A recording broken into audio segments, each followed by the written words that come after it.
Dad's gonna ted a couple passes here, and then I gotta get going to work. Let's see here. See how it's gonna look.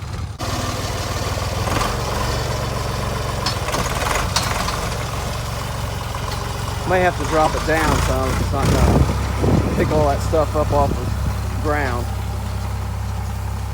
We'll see.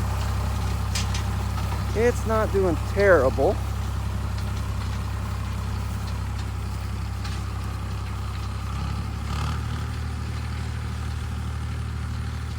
What I'm really concerned with is these spots like this right here.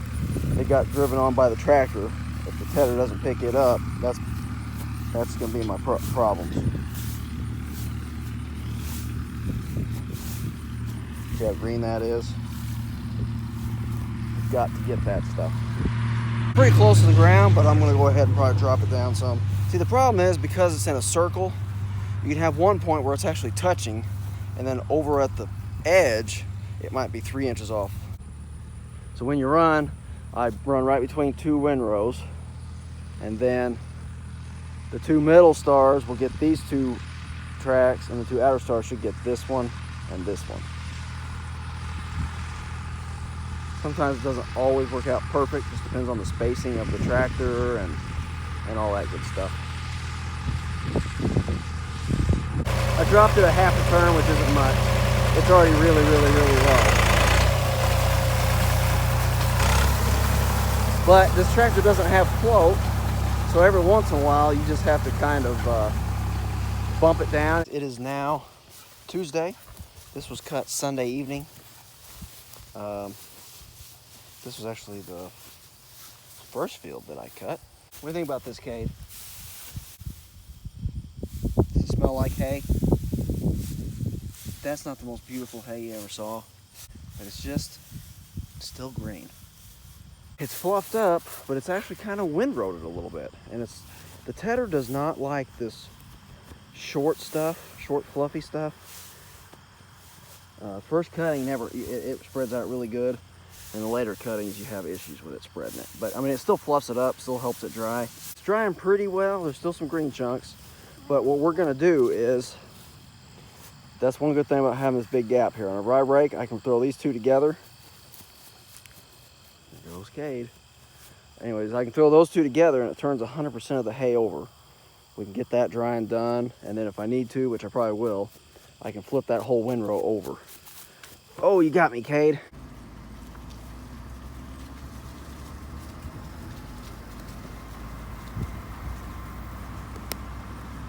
So this is straight orchard down there, straight orchard on the other side of this ridge. This here is the alfalfa grass. So it's orchard grass and alfalfa. See, this time of year, it's 5 o'clock. We haven't had the time change. And this entire ridge is already in the shade. Look how wet that is. Is that wet?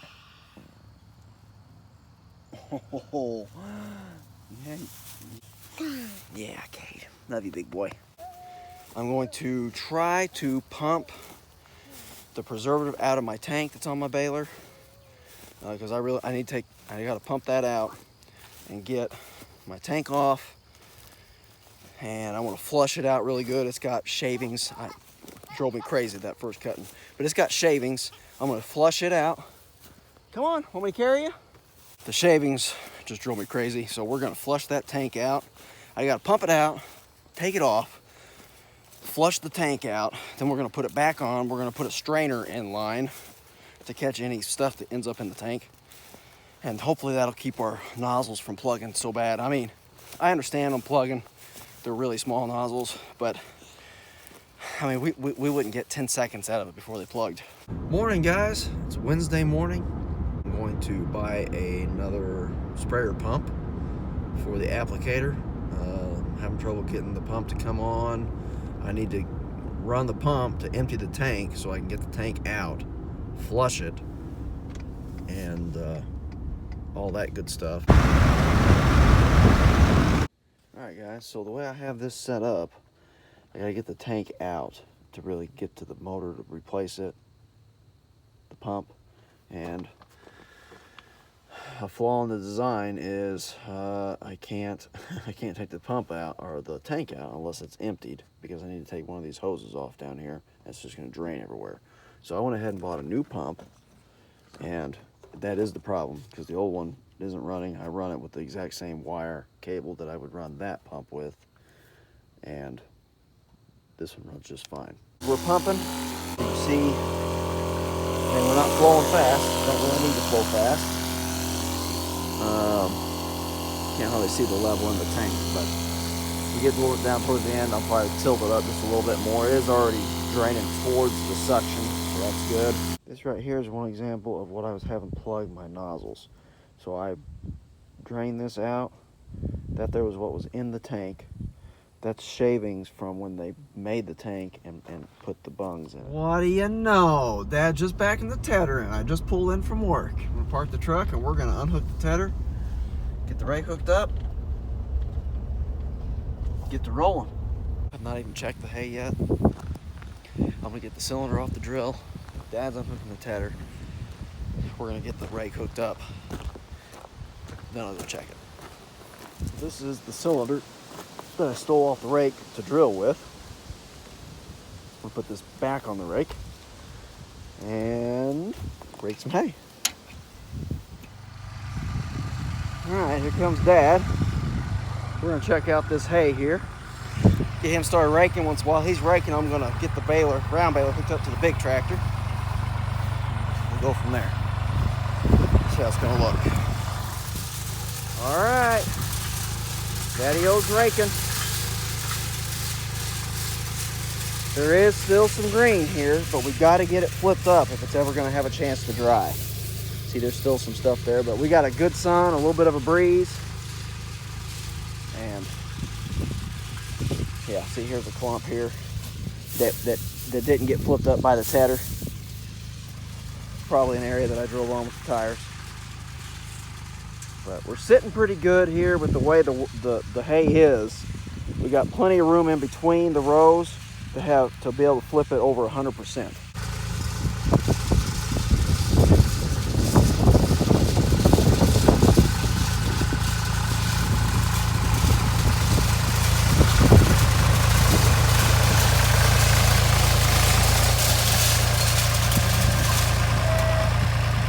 As soon as it's ready to square bale, we're starting to square bale. That's the priority, not the round baling. Round baling makes us nothing here. Get this pine up before we mark it. Got her locked up. We'll let the pressure off. Look at the PTO shaft. Just got the baler pinned up. And Dad is already almost done with this field. That's where help makes a huge difference. Huge, because if I was by myself, I'd be having to rake that and then get the baler hooked up. And by the time I got done doing that, there just wouldn't be enough time. By the time you run down the road, rake that, and you gotta try to bale that and bale this, not enough time, period. So that, and Dad already tedded everything too. So I got this PTO shaft, get it on there. So we'll be ready to roll. I'm gonna run back in the back, see if that is dry enough to rake back there.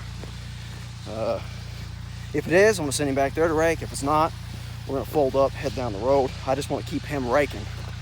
Once he's on to the next patch, then I'll come back here, I'll grease the balers, finish getting everything there ready. So we'll be ready to bale. And if this stuff's not ready yet, then I'll take the round baler on down to him.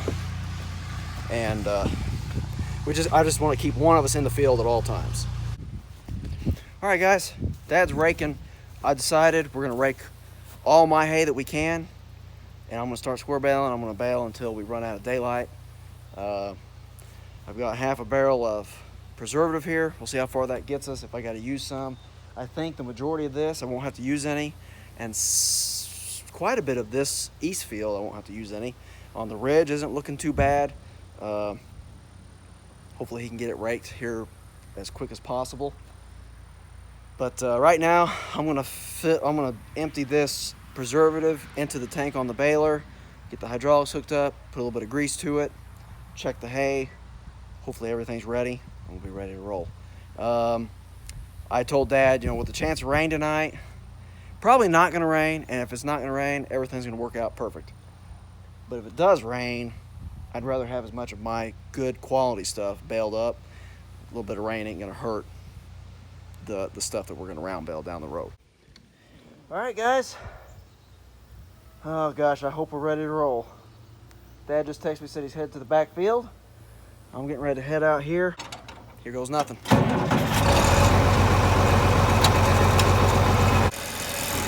right, guys, we're right on the line here. And what we're going to do is we're going to get the baler filled up and get some bales set, see what they feel like. And then determine if I need to run a little bit of preservative or not. See what our flow rate through there is. Let's roll.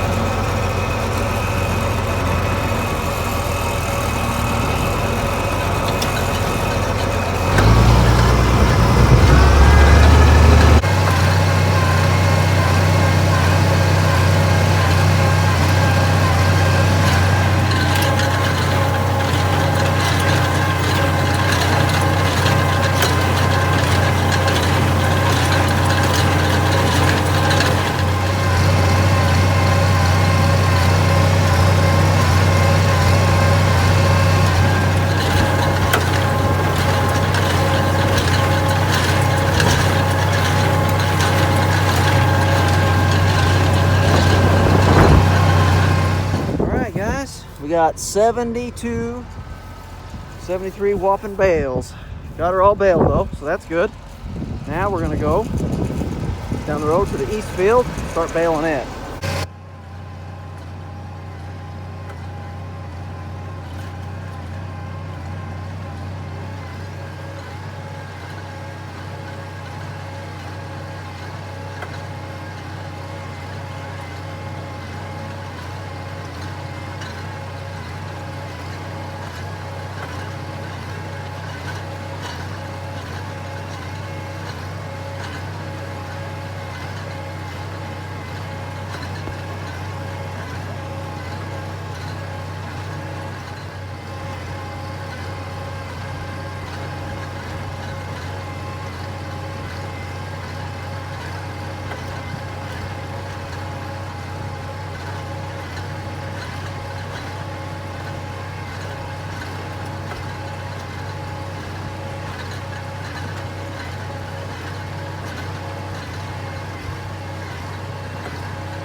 Preservative on 100% of this field here. It's been going really good.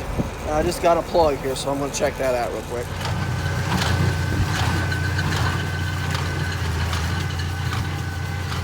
He's a booking it now. He's not used to square baling that fast for sure. All right, we'll see how he gets along. We got all this field baled. That's the last windrow. Besides, there's like 2 windrows here against the woods and 3 over here, I think, maybe 3 or 4. But since they're, missing the truck here. Since they're so close to the woods, we're leaving them because they're definitely more wet, more green. And then he's gonna go onto the backfield and go up on the ridge, bale some of that stuff that's been out in the sun more. And I'm gonna go get the stacker and start stacking. So the applicator is actually working quite well. That's really the first time I've been able to actually use it and it work. So that's nice, because without that, it'd really be pushing it. I don't know that it wouldn't get musty. It probably wouldn't mold, but it would definitely get musty. All right, guys. I think we made a pretty good decision, really, to go ahead and concentrate on this here. I am pushing that just a little bit. If there was no chance of rain, I wouldn't have even tried baling that today. But there is a chance of rain tonight, so that's what we do sometimes, you know. So I gotta get my control mounted here. Yeah, I know. And then should be ready to go. Dad's already got it hooked up. I just got to get the control on there. And I'm gonna go over there in the east field. I'm gonna pick that up first. That way, if it gets dark, we'll have the field here at the house to pick up in the dark rather than having to go down the road in the dark. Let's get going. I feel like I'm running around here like a chicken with my head cut off. Let's get this thing mounted. Hit the rood. All right, guys, got my wires on. Finally, had a flat tire, had to air it up. It's actually got a nail in it, but no more than what I got right now. It's almost dark. We get as much done in the daytime. I didn't pull the nail out. We'll just leave it in there for now. And then before I use it again, I'll have to pull it out and put a plug in it. So, all right, here we go. All right, guys, put my first wire, putting it between number 3 and 4. 1, 2, 3. This is number 4, so I set it on there and it sets it up. Now I'm going to put it between 6 and 7. Well, you guys probably can't even hardly see, but Dad's just now pulling up here with the baler, quitting baling. I guess he just loves running that rake so much he couldn't hardly quit. Well, we got the first load here. You guys probably can't even see it. Got my light on. Now you can kind of see the silhouette. She's standing, and she's not even really on perfectly level ground. It's leaning just a little bit, but that wire really makes the difference. All right, we're gonna get another load. Should have about a little bit more than a load back here probably. And then we'll really only have this load and one more full load and then a partial. Only got about 250 bales, 240, 250, somewhere around in there. So really not bad. Nice light little day. All right, guys, thanks for joining me today. Really appreciate it. We ended up getting all the fill at the house here baled. We ended up getting most of the east field. I left like the two or three, maybe 4 windrows closest to the woods. By the time I got over there, it was already in the shade, and I just went ahead and left them. We got all but those baled there, and then Dad baled the whole ridge in the back. He baled all that. We got it all picked up. Used the stacker wagon for that. I used the squeeze to load my trailer. I also put one stack in my shop with the squeeze. That's a wrap for today, guys. I'll catch up with you in the morning. We're going to take this load that's on the trailer over to Dad's, get it unloaded. He may be possibly raking his, so we might get a glimpse of that new rake. Once I get done with that, I'm going to head back over here. I'm going to flip all my hay over so it can be drying. Then I'm going to go to the rental field, rake it. We're going to head down with the round baler. We're going to roll that stuff up because I've got to get that stuff off there. I'm going to get it worked, and we're going to get some weed in it. So stay tuned. A lot of stuff going on. I'll catch you in the morning.